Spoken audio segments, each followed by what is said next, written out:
Hi guys, welcome to paradise. Parang paradise na.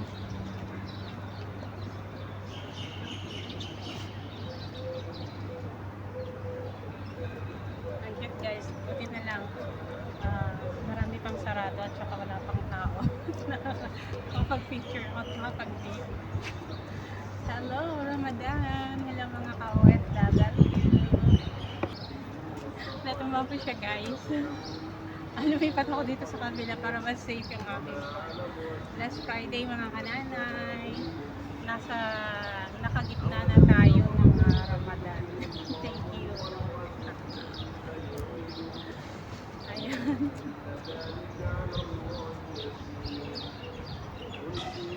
Kumusta ng mga kananay? Healthy pa ba kayo?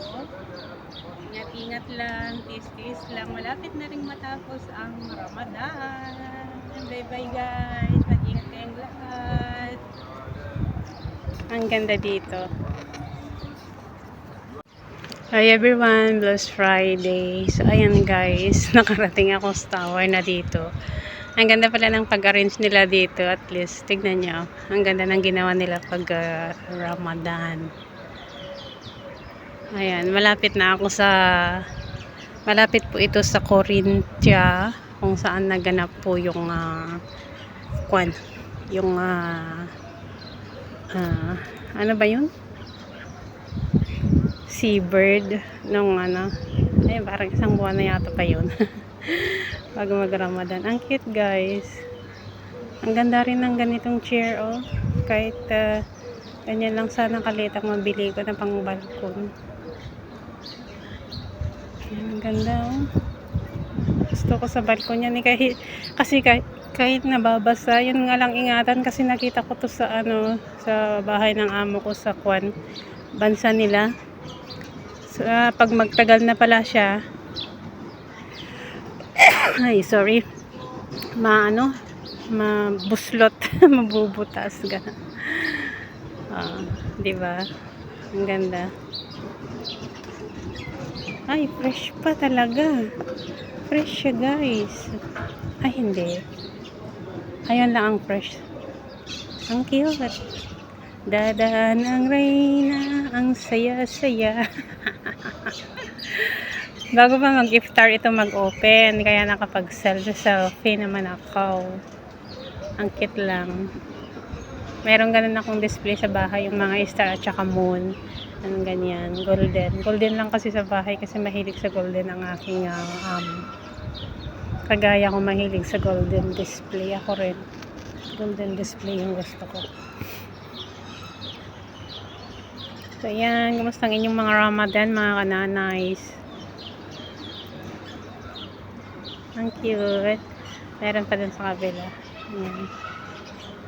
Pag catering, pagpapunta ka na sa loob, kukuha na ng mga plate. Ang ganda, ang cute ba? May mga chair din dun ng mga hindi nakakalakad na mga lolas and lolos.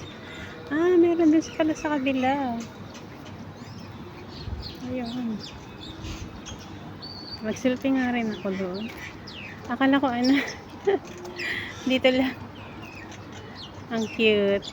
Ganito pag Ramadan dito guys, na banda. Ano ba itong restaurant? Batil? Hindi naman yung battle Batil. B-A-T-T-E-L. Ganun. Meron din dito. So, ayan guys.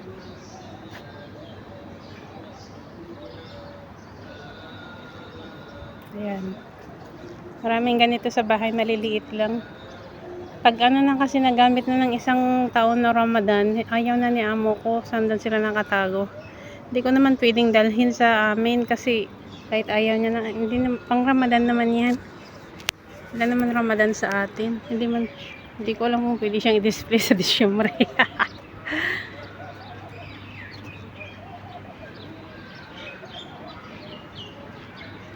Ayan.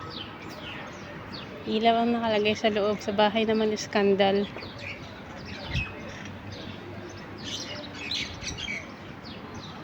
Prayer only, ganyan. Sana walang copyright yung mga songs ng kwan. Ang cute. Mainit na guys. Naka t-shirt na nga ako